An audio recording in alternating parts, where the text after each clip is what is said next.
প্রিয় শিক্ষার্থী বন্ধুরা, আজকের ক্লাসে তোমাদেরকে সবাইকে আন্তরিক শুভেচ্ছা এবং অভিনন্দন। আশা করি তোমরা যে যেখানে আসো স্বয়ং সৃষ্টিকর্তার কৃপায় ভালোই আছো। তো শিক্ষার্থী বন্ধুরা, গত কয়েকদিন আগে আমি একটি তোমাদের ক্লাস নিয়েছিলাম এবং আমাদের শিক্ষকরাও অনেক ক্লাস নিয়েছে।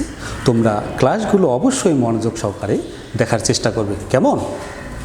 তো শিক্ষার্থী বন্ধুরা, তোমরা একটু ব্ল্যাকবোর্ডের দিকে লক্ষ্য রাখো যে আমি এখানে একটি শব্দ লিখতেছি। কী শব্দ লিখছি বলো তো? মাছি। তো তোমরা জানো যে মাছি আমাদের আশেপাশে অনেক আছে, যে মাছি ক্ষতিকর। তাছাড়া অ্যামাজন মহাবনে এক ধরনের মাছি আছে, যে মাছি একবার হুল ফুটালেই মানুষ মৃত্যুবরণ করে। তো সেই মাছির কথা আমি বলতেছি না, এমন কতগুলো মাছি আছে যে মাছি ফুলে ফুলে ঘুরে বেরিয়ে মধু সংগ্রহ করে, সেই মাছির কথা আমি বলতেছি। তাহলে ফুলে ফুলে মধু সংগ্রহ করে কোন মাছি? যেই শিক্ষার্থী বন্ধুরা তোমরা বলেছো যে মৌমাছি। তো ঠিক আছে শিক্ষার্থী বন্ধুরা, তাহলে আমি এখানে লিখতেছি, তোমরা একটু লক্ষ্য রাখো যে মৌ সংগ্রহ করে যে মাছি, তাকে আমরা এক কথায় কি বলতে পারি? হ্যাঁ শিক্ষার্থী বন্ধুরা, মৌমাছি। তাহলে আমরা এখানে মৌ সংগ্রহ করে যে মাছি পেলাম আমরা মৌমাছি।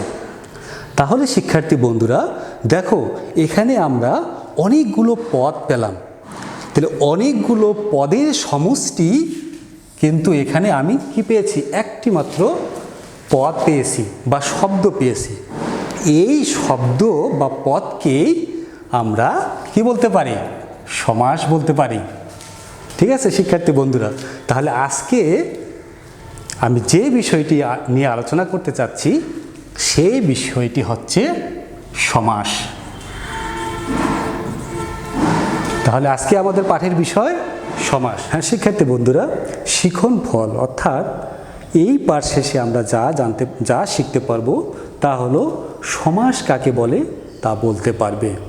নাম্বার 2, ব্যাস বাক্য, বিগ্রহ বাক্য, সমাস বাক্য কি তা বলতে পারবে।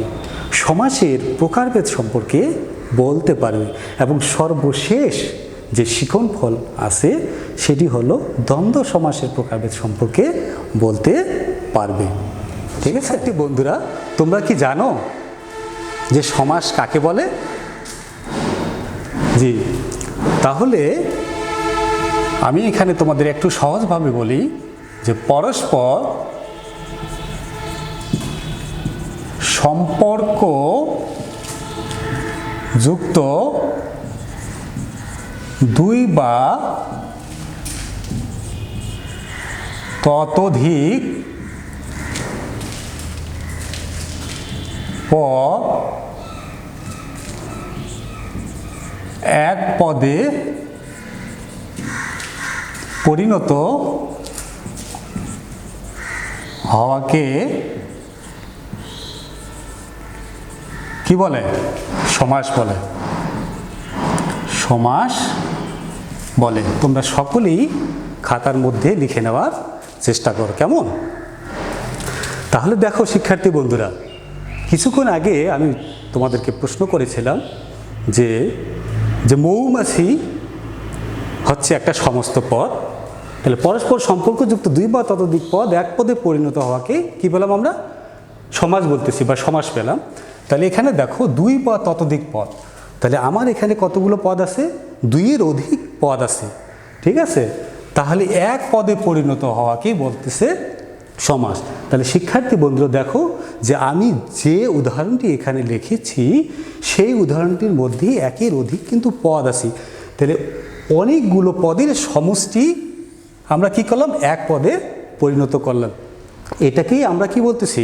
সমাস বলতেছি। তো শিক্ষার্থী বন্ধুরা, সমাস শব্দের অর্থ, এরপর হচ্ছে মিলন আর হচ্ছে এক পদীকরণ। পরিণত করলাম, এক পদে পরিণত করে আমরা পেলাম মৌমাছি। তাহলে এক পদীকরণ। এখানে আমি পেয়েছি। এরপরে বহু পদ কে এক পদে পরিণত করলাম মিলন। দেখো শিক্ষার্থী বন্ধুরা, যে পদগুলো আমার এখানে আছে অনেকগুলো পদ, এই পদগুলোকে যদি আমি একটার পর একটা সুন্দরভাবে না সাজাই, অগোছালোভাবে সাজাই, তাহলে কিন্তু কখনোই মিলন হবে না। যেমন সংগ্রহ মৌ করে যে মাছি, হবে না। মৌ করে সংগ্রহ যে মৌ, তাহলে কিন্তু শিক্ষার্থী বন্ধুরা এখানে কিন্তু মিল হচ্ছে না। তাহলে একটি সম্পূর্ণ বাক্য পরিণত করতে গেলে অবশ্যই একটি শব্দের পর আরেকটি পরিপূর্ণ অর্থ যুক্ত শব্দ বসাতে হবে, তাহলেই কিন্তু আমার মিলবন্ধন হবে। সংক্ষেপণ, তাহলে দেখো শিক্ষার্থী বন্ধুরা, মৌ সংগ্রহ করে যে মাছি, তাহলে মোট আমার 1 2 3 4 5 5টি এখানে পদ রয়েছে। এই 5টিকে আমি কি করেছি, সংক্ষেপণ করেছি। সংক্ষেপণ বলতে এখানে আমার মৌমাছি। তাহলে এখানে আমি যা পেলাম যে সমাস শব্দের অর্থ সংক্ষেপণ, মিলন আর হচ্ছে একপদীকরণ। একপদীকরণ বলতে বহু পদের সমষ্টি মিলেই হচ্ছে এক পদীকরণ। ঠিক আছে শিক্ষার্থী বন্ধুরা, তাহলে এখন আমরা জানব যে যে পদ নিয়ে সমাস হয়, তার মানে মৌ সংগ্রহ করে যে মাছি, মৌমাছি, তাহলে মৌ একটা পদ। তাহলে যে পদ নিয়ে সমাস হয় তাকে সমসমান পদ বলা হয়। তাহলে মৌ সমসমান পদ, সংগ্রহ সমসমান পদ, করে সমসমান পদ, যে সমসমান পদ, এরপর মাছি হচ্ছে সমসমান পদ। তাহলে যে পদ নিয়ে সমাস হয় তাদের প্রত্যেকটিকে সমসমান পদ বলা হয়। তো শিক্ষার্থী বন্ধুরা, তোমরা কিন্তু ভালোভাবে মনে রাখার চেষ্টা করবে। যদি মনে না রাখতে পারো তাহলে কিন্তু পরবর্তীতে তোমরা কিন্তু সঠিক উত্তর দিতে পারবে না। তাহলে শিক্ষার্থী বন্ধুরা, আমি যে বিষয়টি নিয়ে আলোচনা করতেছি সেটা হচ্ছে সমসমান পদ। তাহলে সমসমান পদ অর্থাৎ এখানে অনেক বড় একটা আমি বাক্য পেয়েছি। তো সমাস নির্ণয় করতে হলে সমস্ত পদকে সঠিকভাবে বোঝানোর জন্য যে বাক্য গঠিত হয়েছে সেই বাক্যকে আমরা কি বলতে পারি বলো দেখি? হ্যাঁ, তোমরা বলেছ এটাকে আমরা কি বলি? ব্যাস বাক্য বলতে পারি। তাহলে শিক্ষার্থী বন্ধুরা, তোমরা বলেছ যে ব্যাস বাক্য। তাহলে সমস্ত পদকে সঠিকভাবে জানার জন্য যে বাক্যটি আমরা গঠিত করেছি সেই বাক্যটিকে আমরা বলতেছি ব্যাস বাক্য। তোমরা জানো যে ব্যাস বাক্যের অপর নাম হচ্ছে বিগ্রহ বাক্য। তাহলে ব্যাস বাক্যের অপর নাম যদি বিগ্রহ বাক্য হয়, তাহলে বিগ্রহ বাক্যের অপর কিন্তু আরেকটা নাম আছে, সেটি হচ্ছে সমাস বাক্য। তাহলে দেখো শিক্ষার্থী বন্ধুরা, একটি উদাহরণ থেকেই আমরা কিন্তু অনেকগুলো কিন্তু আমরা বিষয় জানতে পারতেছি। এখানে আমরা পদ সম্পর্কে জানতে পারবো, শব্দ কি সেটা সম্পর্কে কিন্তু আমরা জানতে পারবো। যেহেতু আমাদের আলোচ্য বিষয় হচ্ছে সমাস, সেহেতু আজকে আমরা এই সমাস সম্পর্কে আলোচনা করব। তাহলে ব্যাস বাক্য, বিগ্রহ বাক্য আর হচ্ছে সমাস বাক্য। তাহলে সমাস বাক্য আর হচ্ছে বন্ধুরা, সমাস নিষ্পন্ন পদ থেকে আমরা কি বলতেছি? সমস্ত পদ বলতেছি, সমস্ত পদ। তাহলে সমাস নিষ্পন্ন পদ থেকে আমরা কি বললাম? সমস্ত পদ বললাম। তাহলে সমস্ত পদের কিন্তু আরেকটি নাম আছে, সেই নামটি কি তোমরা জানো না? তাহলে এখানে একটু লক্ষ্য রাখো যে সমস্ত পদের অপর নাম হচ্ছে সমাসবদ্ধ পদ। তাহলে দেখো শিক্ষার্থী বন্ধুরা, এখানে আমরা কিন্তু মৌমাছিটাকে আমরা কিন্তু সমস্ত পদ হিসেবে আখ্যায়িত করেছি। তাহলে সমস্ত পদ, ব্যাস বাক্য আর হচ্ছে সমসমান পদ। তো শিক্ষার্থী বন্ধুরা, এখানে লক্ষ্য রাখবে যে আমার যে এই সমাস বাক্যটা আছে, এই সমাস বাক্যের মধ্যে দেখো যে প্রথমে একটা মৌ আছে আর পরবর্তীতে আরেকটি শব্দ আছে বা পদ আছে, যেটিকে আমি সমসমান পদ হিসেবে আখ্যায়িত করেছিলাম। তাহলে সমাস বাক্যে দুটি কিন্তু পদ আছে, ঠিক আছে। এই দুটি পদের প্রথম যে পদটি আছে সেই পদটির নাম তোমরা কি বলতে পারবে? জি, তোমরা বলেছ একজন যে এই মৌ যে পদটি আছে প্রথমে, এই পদটিকে বলা হয় পূর্ব পদ, ঠিক আছে। তাহলে প্রথমটি যদি আমার পূর্বপদ হয়, তাহলে শেষের যে শব্দটি বা পদটি আছে এই পদটিকে আমি বা আমরা পরপদ বলতে পারি। আর পরপদের অপর নাম হচ্ছে উত্তর পদ। তাহলে শিক্ষার্থী বন্ধুরা, একটি বাক্য থেকে কিন্তু আমরা অনেকগুলো বিষয় সম্পর্কে জানতে পারলাম।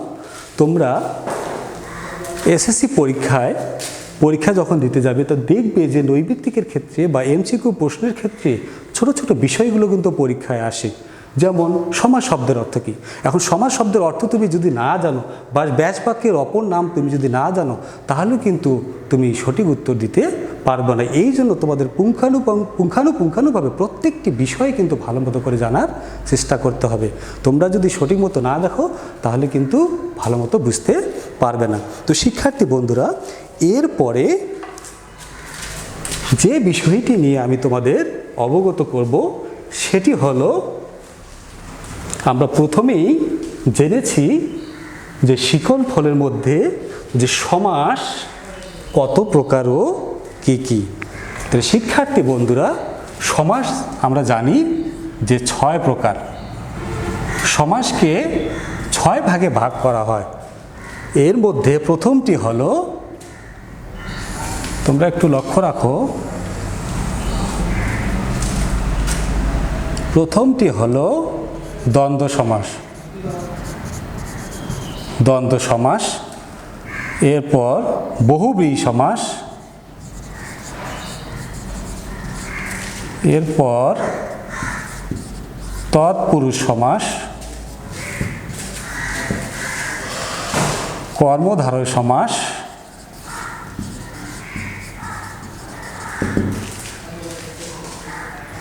অব্যয়ীভাব সমাস, আর একটি আছে যেটি সর্বশেষ, সেটি হলো দ্বিগু সমাস। দ্বিগু সমাস। তাহলে শিক্ষার্থী বন্ধুরা, আমরা জানলাম যে সমাস হচ্ছে 6 প্রকার: দ্বন্দ্ব, বহুব্রীহি, তৎপুরুষ, কর্মধারয়, অব্যয়ীভাব আর হচ্ছে দ্বিগু সমাস। তাহলে সমাস কত প্রকার? সমাস হচ্ছে 6 প্রকার। তাহলে এই 6 প্রকারের মধ্যে প্রথমে আছে দ্বন্দ্ব সমাস। শিক্ষার্থী বন্ধুরা, এই দ্বন্দ্ব সমাস সম্পর্কে আমি তোমাদের বিস্তারিত আলোচনা করার চেষ্টা করব, তোমরা পুঙ্খানুপুঙ্খানুভাবে দেখার চেষ্টা করবে। তাহলে এই দ্বন্দ্ব মানে কি? দ্বন্দ্ব মানে আমরা জানি যে ঝগড়া বিবাদ, একে অপরে পাড়া প্রতিবেশী আমরা ঝগড়া বিবাদ করে থাকি। এখানে এই দ্বন্দ্ব সমাসের মধ্যে কিন্তু ঝগড়া বিবাদ অর্থ হিসেবে ব্যবহৃত হয় না। দ্বন্দ্ব মানে হচ্ছে দুটি পদ থাকবে, এই দুটি পদে উভয় পদেই যখন প্রাধান্য পাবে বা গুরুত্ব পাবে, তখনই সেটাকে আমরা কি বলবো? দ্বন্দ্ব সমাস বলবো। তাহলে দুটি পদ প্রাধান্য পাবে। যেমন পিতা মাতা, পিতা মাতা। তাহলে দেখো শিক্ষার্থী বন্ধুরা, পিতা মাতা, তাহলে পিতা হচ্ছে আমার যেমন গুরুত্ব পাচ্ছে, পরবর্তী যে পদটি আছে মাতা, সেটিও কিন্তু গুরুত্ব পাচ্ছে। তাহলে শিক্ষার্থী বন্ধুরা দেখো যে দুটি পদেই আমার এখানে কিন্তু বিশেষ্য। তাহলে দুটি পদ যদি আমার বিশেষ্য না হয় তাহলে কিন্তু আমার দ্বন্দ্ব সমাস হবে না। তাহলে পিতা মাতা, এখানে আমি লিখতে পারি আরও যে ভাই বোন। তাহলে পিতা মাতা ভাই বোন। আর এই দ্বন্দ্ব সমাসের আমরা সঠিকভাবে জানার জন্য বা চেনার জন্য যে অব্যয়সূচক চিহ্নগুলো আছে তা হলো ও এবং আর। ঠিক আছে?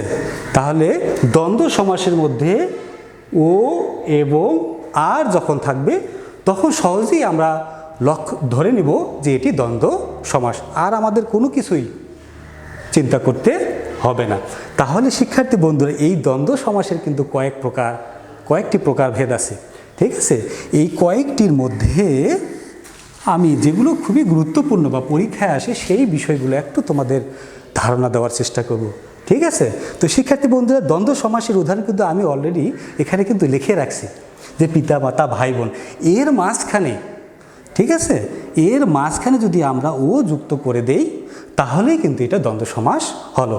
তাহলে উভয় পদে দেখো পিতা মাতা, এগুলোকে আমরা কি বলতেছি? পদ বলতেছি।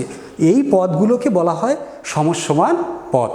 ঠিক আছে? তাহলে উভয় সমসমান পদের অর্থই যখন প্রাধান্য পাবে তখনই সেটাকে আমরা দ্বন্দ্ব সমাস বলি। তাহলে শিক্ষার্থী বন্ধুরা, দ্বন্দ্ব সমাসকে কয়েক ভাগে ভাগ করা যায়। এর মধ্যে হচ্ছে মিলনার্থক দ্বন্দ্ব সমাস। তাহলে মিলনার্থক দ্বন্দ্ব বলতে শিক্ষার্থী বন্ধুরা দেখো যে পিতা মাতা ভাই বোন আত্মীয় স্বজন, এগুলো কিন্তু আমাদের একটার সাথে আরেকটার কি আছে? মিল আছে। তাহলে এগুলোকে আমরা কি বলতে পারি? মিলনার্থক দ্বন্দ্ব সমাস বলতে পারি। এরপর দেখো পরবর্তী যেটি আছে বিরোধার্থক দ্বন্দ্ব সমাস। তাহলে মিলনার্থক শব্দযোগে, এরপরে হচ্ছে বিরোধার্থক শব্দযোগে দ্বন্দ্ব সমাস। তাহলে বিরোধটা কি? তাহলে একে অপরের সম্পর্কে দা কুমড়া সম্পর্ক, অহিনুকূল সম্পর্ক। তাহলে আমরা উদাহরণ হিসাবে দা কুমড়া, ঠিক আছে, এটা হচ্ছে বিরোধার্থক শব্দ। এরপর হচ্ছে অহিনকুল। তাহলে বিরোধ মানে একে অপরের সাথে সম্পর্ক যেটি নয় বা থাকে না, সেটাকে আমরা বিরোধার্থক শব্দযোগে দ্বন্দ্ব সমাস বলতে পারি। এরপরে শিক্ষার্থী বন্ধুরা দেখবে যে আরও আছে বিপরীতার্থক শব্দযোগে দ্বন্দ্ব সমাস। তাহলে বিপরীত মানে কি? বিপরীতটা হচ্ছে ছোট বড়, আমরা লিখতে পারি, বা বড় ছোট, ছোট বড়, ঠিক আছে, আয় ব্যয়, এগুলোকে আমরা বিপরীতার্থক শব্দ বলতে পারি। এরপর সর্বনাম যোগে গঠিত দ্বন্দ্ব সমাস। সর্বনাম বলতে আমরা কি বুঝি? কর্তার বিপরীত যখন বোঝাবে, কর্তা যখন অন্য কাউকে কোনো প্রশ্ন করবে তখনই সেটাকে আমরা সর্বনাম অর্থ হিসেবে ব্যবহার করতে পারি। যেমন আমি, তুমি, সে, যিনি, তিনি, ঠিক আছে, এখানে, সেখানে।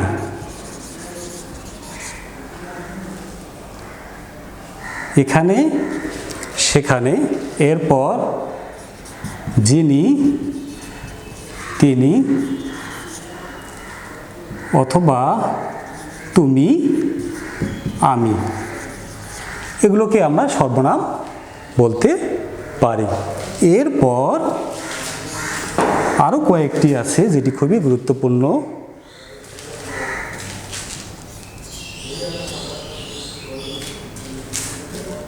সমার্থক যোগে দ্বন্দ্ব সমাস। তাহলে সমার্থক মানে কি? একই শব্দের অনুরূপ শব্দকে আমরা সমার্থক শব্দ বলতে পারি। যেমন বই, পুস্তক। তাহলে বইও যা, পুস্তকও কিন্তু তা। এরপর বই, পুস্তক, এরপর হচ্ছে হাট, বাজার। হাটও যা, বাজারও কিন্তু তা। তাহলে বই ও পুস্তক, হাট ও বাজার, এটা হচ্ছে সমার্থক শব্দযোগে দ্বন্দ্ব সমাস। এরপরে শিক্ষার্থী বন্ধুরা লক্ষ্য রাখো যে অলুক নামের একটা দ্বন্দ্ব সমাস আছে, অলুক, আর হচ্ছে বহুপদী দ্বন্দ্ব সমাস। তাহলে অলুকটা হচ্ছে যে সমাসের মধ্যে বিভক্তির কোনো লোপ পাবে না সেই সমাসকে কিন্তু অলুক দ্বন্দ্ব সমাস বলে। আর এই অলুক দ্বন্দ্ব সমাসটাই সবচেয়ে বেশি কিন্তু এই সমাসের মধ্যে পরীক্ষার ক্ষেত্রে আসে। তাহলে তোমরা ভালো মতো করে বিশেষ করে এই অলুক দ্বন্দ্ব সমাস আর বহুপদীটা কিন্তু মনে রাখার চেষ্টা করবে। কেমন? তাহলে অলুক হচ্ছে কি বিভক্তির লোপ পাবে না। তাহলে এই অলুক দ্বন্দ্ব সমাসকে সহজে মনে রাখার আরেকটা পদ্ধতি আছে। আমি আগে উদাহরণটা লিখি, তারপরে তোমাদেরকে বলতেছি। যেমন দুধে ভাতে, দুধে ভাতে, দেশে বিদেশে, বিদেশে। তাহলে দুধে ভাতে, দেশে বিদেশে। তাহলে যে সমসমান পদগুলোর মধ্যে এ কার যুক্ত থাকবে, এ কার যুক্ত থাকলেই মনে করবে যে এটাই হচ্ছে অলুক দ্বন্দ্ব সমাস। তাহলে বিভক্তির কিন্তু লোপ পাবে না। আর বহুপদী দ্বন্দ্ব সমাসটা মানে একের অধিক যখনই থাকবে, দুইয়ের অধিকও থাকতে পারে, তখন সেটাকে আমরা বহুপদী দ্বন্দ্ব সমাস বলতে পারি। সমাস নির্ণয়ের ক্ষেত্রে আমরা কিন্তু এখানে প্রথমে আলোচনা করেছিলাম যে মৌ সংগ্রহ করে যে মাছি, মৌমাছি, এখানে আমার অনেক কয়েকটি পদ ছিল, বহু পদ ছিল, বহু পদটিকে আমরা এক পদে পরিণত করেছিলাম। ঠিক অনুরূপভাবে দ্বন্দ্ব সমাসের উদাহরণের, দ্বন্দ্ব সমাসের প্রকারভেদের মধ্যেও কিন্তু আমরা এখানে একটি পেয়েছি যে বহুপদী দ্বন্দ্ব সমাস। তো এই বহুপদী দ্বন্দ্ব সমাসটা হচ্ছে এইরকম, তোমরা জানো বিষয়গুলো, কিন্তু তোমাদের মনে নাও থাকতে পারে। আমি উপরে লিখতেছি শিক্ষার্থী বন্ধু, তোমরা একটু লক্ষ্য রাখো যে লাল, নীল, সবুজ। আমরা এখানেও দিতে পারি অলুক দ্বন্দ্ব সমাসের মধ্যে যে লালে আর হচ্ছে নীলে। তাহলে একার এখানে আছে, তাহলে দুটি পদের মধ্যে বা দুটি সমসমান পদের মধ্যে আমার কিন্তু এখানে একার আছে। তো একার যুক্ত থাকলেই কিন্তু আমার সেটা কি হবে? অলুক দ্বন্দ্ব সমাস হবে। আর যদি আমার শুধু লাল আর নীল থাকে, তাহলে এইটাকে আমি সাধারণ দ্বন্দ্ব সমাস বলতে পারবো।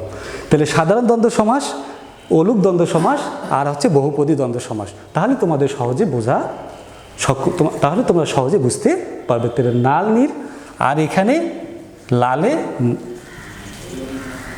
আর হচ্ছে নীলে, এটা হচ্ছে আমার অলুক দ্বন্দ্ব সমাস। আর বহুপদীটা হচ্ছে লাল, নীল ও সবুজ। যেমন আমরা আরেকটি উদাহরণ দিতে পারি, নাক, কান, গলা। হ্যাঁ শিক্ষার্থী বন্ধুরা, তোমরা জানো যে আমাদের এক ডাক্তার আছে, কিন্তু নাক কান গলার ডাক্তার আছে। আমাদের অনেকেই নানা রকমের সমস্যা হয়, আমরা কিন্তু ওই ডাক্তারের কাছে যাই। তাহলে সহজে তোমরা মনে রাখতে পারবে যে নাক কান গলার যে ডাক্তার, ঠিক আছে, তাকে আমরা নাক কান গলা ডাক্তার বলতে পারি। তো শিক্ষার্থী বন্ধুরা, তো আজকে আমি যে বিষয়টা তোমাদেরকে বোঝানোর জন্য চেষ্টা করলাম সেটি হলো সমাস কি, সমাসের প্রকারভেদ, তারপরে সমসমান পদ, ব্যাস বাক্য, বিগ্রহ বাক্য, সমাস বাক্য, পূর্ব পদ, উত্তর পদ আর হচ্ছে সমস্ত পদ। ঠিক আছে, এরপর সর্বশেষ যেটি আলোচনা করেছি সেটি হচ্ছে দ্বন্দ্ব সমাস। তাহলে তোমরা প্রত্যেকটি ভালোভাবে লিখে নিয়েছো। একটু পর বা এখন আমি তোমাদেরকে তোমরা কতটুকু পাঠ বুঝতে পারলে এটির উপর আমি দুই একটি প্রশ্ন তোমাদেরকে করব। শিক্ষার্থী বন্ধুরা, তোমরা উত্তর দেওয়ার চেষ্টা করবে, ঠিক আছে? তো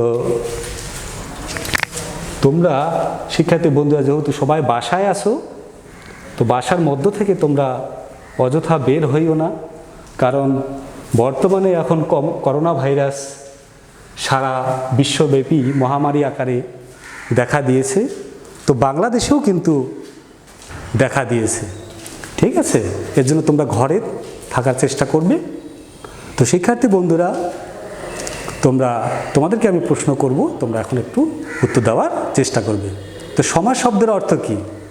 হ্যাঁ শিক্ষার্থী বন্ধুরা, তোমরা সঠিক বলেছো যে সমাস শব্দের অর্থ হচ্ছে মিলন, সংক্ষেপণ আর হচ্ছে বহু পদকে এক পদীকরণ।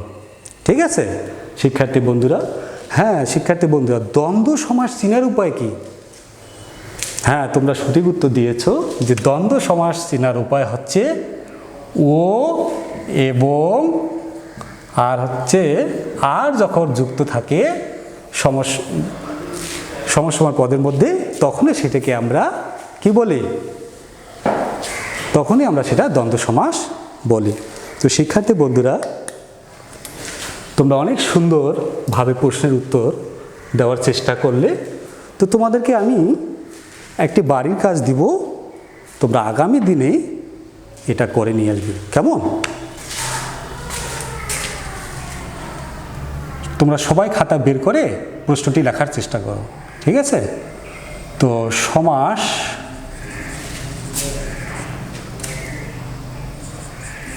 পাঠ করে